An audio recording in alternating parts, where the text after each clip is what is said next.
இன்னைக்கு நம்ம பார்க்க போகிற திரைப்பட விமர்சனம் காந்தி கண்ணாடி. அது எனக்கு காந்தி கண்ணாடி பார்த்தோம்.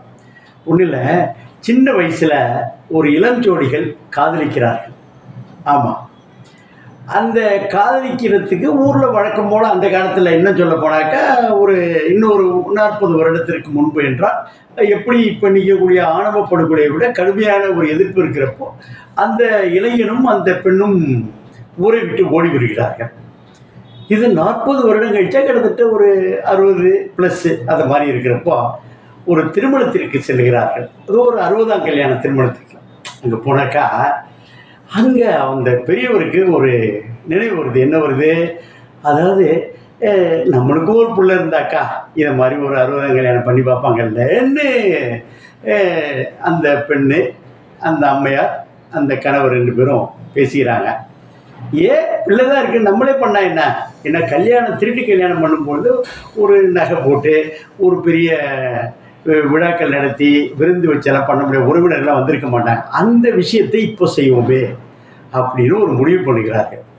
சரி, பணம் வேணுமே, இது ஒரு பக்கம். இன்னொரு பக்கம் என்னவென்றால் அந்த இளைஞர் அவர் இந்த ஈவெண்ட் மேனேஜ்மெண்ட் செய்கிறார் நிறைய இடத்துல. அந்த கல்யாணத்தில் பண்ணக்கூடிய அந்த ஒரு ஈவெண்ட் மேனேஜ்மெண்ட்டில் அவர்களிடம் போகும்போது 40 ரூபா 45 லட்சம் ரூபா தேவைப்படும். நீங்கள் சொல்லக்கூடிய அந்த பவுனு தாலிகள் எல்லாம் இன்றைக்கி உள்ள ரேட்டில் சொல்கிறாங்க.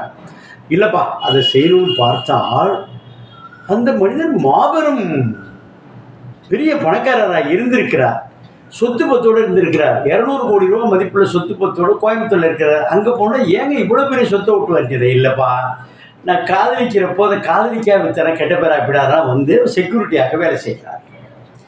இவர்களின் 60ஆம் கல்யாணம் நடந்ததா நடக்கவில்லையா? நடந்ததுன்னா எப்படி நடந்தது? நடக்கவில்லை என்றால் ஏன் தடைப்பட்டது? இதுதான் அதோட கதை. இது அடிப்படையில் ஒரு இளைஞருடைய வாழ்க்கையும் வாழ்வியலும் ஒரு வயசான தம்பதிகள் வாழ்வியலும் ஒரு அழகாக இணைச்சிருக்காங்க. ஆமாம், இந்த வகையில் இந்த வயதானவர் சொன்னோம்ல, யாருன்னா நம்ம காதல் திரைப்படத்தை கொடுத்து அப்படியே நடுங்க வச்சார், அடிதடி இல்லாமல் நடுங்க வச்சார் பாலாஜி சக்திவேல். அவருக்கு இணையாக அர்ச்சனா, தேசிய விருது பெற்ற அர்ச்சனா அந்த மனைவியாக. அப்போது அடுத்தாப்புல யாருன்னாக்கா இதில் கேபி பாலா, டெலிவிஷனு மற்ற காம்பேர்லாம் இருக்கக்கூடிய முதல் முறையாக ஒரு ஹீரோவாக அறிமுகப்படுத்தப்படுகிறார். ஒரு நல்ல தேர்வு.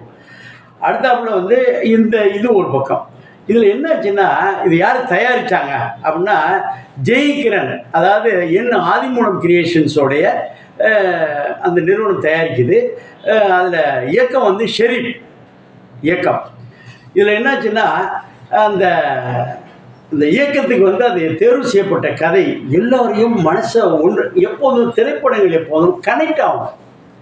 அதாவது பார்க்கிற ரசிகர்களையும் குடும்பத்தினரையும் கனெக்ட் ஆனால் ஆட்டோமேட்டிக்காக பண்ணும். இங்கே அந்த இளம் வயது, அந்த முதிய வயது, இடையில் ஏற்படக்கூடிய பிரச்சனை எல்லாத்தையும் ஈஸியாக கனெக்ட் பண்ணிடுச்சு. இதான் இந்த படத்தோடைய தயாரிப்போ அல்லது இயக்கத்தோடு வெற்றி.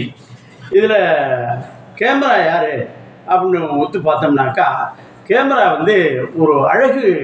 அதாவது இந்த கேமரா இந்த ஒரு மிடில் கிளாஸ் பீப்புளோடைய இடம், அந்த இதெல்லாம் செய்கிறாங்கல்ல, அந்த ஈவெண்ட் மேனேஜ்மெண்ட் செய்யக்கூடிய இடங்கள், இதெல்லாம் ஒரு தெளிவாக ப்ரெசென்ட் பண்ணணும். அந்த ப்ரெசென்ட் பண்ணுறப்போ யாருன்னாக்கா பாலாஜி கே ராஜா அழகாக பண்ணுறார். மியூசிக்கு விவேக் ரவி வர்மன். ஆமாம், இத்தகைய மியூசிக்கு எதுக்கு எவ்வளோ தேவையோ அதை அளவாக அழகாக கொடுத்துருக்கிறார். மொத்தத்தில் இந்த திரைப்படம் யார் யாருக்கு பொருந்தும். அதாவது இது யாரையும் நக்கலின் நையாண்டி எல்லாம் செய்யவில்லை. ஆனால் ஒரே ஒரு இடத்துல நக்கல் பண்ணியிருக்காங்க. அவர் ராஜா தாங்கிறது பாலாஜி சக்தி நடைய ராஜா யார் யாருக்கு என்னென்ன பலம் இருக்கிறது பலவீனம் இருக்கிறது அதை முழுமையாக பயன்படுத்தியிருக்கிறார்கள். கேபி பாலாவுக்கு ஒரு நல்ல என்ட்ரி. அந்த காலத்து தனுஷையும் அந்த காலத்து விஜயையும் நினைவூட்டுகிறார். இவருக்கு ஒரு நல்ல எதிர்காலம் தமிழ் திரையுலகில் இருக்குங்கிறது நம்ம எந்த காலத்திலையும் மறுக்க முடியாது. அது மாதிரி அந்த நடிப்பை எல்லாரும் ஒரு மிகையாக இல்லாமல் ஒரு யதார்த்தமாக என்ன தேவையோ பக்கத்து வீட்டில், எதிர்த்த வீட்டில், முன் வீட்டில், பின் வீட்டில் என்ன நடக்கிறது என்பதை அழகாக கொடுத்துருக்காங்க. அந்த இறுதிய கிளைமேக்ஸில் நீங்கள் கல்லை கட்டிட்டு மனசில் கட்டிட்டு போனாலும் எவ்வளோ பெரிய கல்லெஞ்சக்காரர்களாக இருந்தாலும் உருக வைத்து விடுகிறார். இன்னும் பல பேருக்கு அழுகை வந்து விடுகிறது. அந்த யாராக இருந்தாலும், இளைஞராக இருந்தாலும், அந்த அந்த வயதானவர்களாக இருந்தாலும், இது அனைவராலும் பார்க்கப்பட வேண்டிய, டெஃபினட்டாக இதுக்கு விருதுகள் இருக்கின்றன. ஆமாம், மத்திய அரசு, மாநில அரசு, இல்லை டெலிவிஷன்ஸில் நடத்தக்கூடிய விருதுகள் இருக்கின்றன.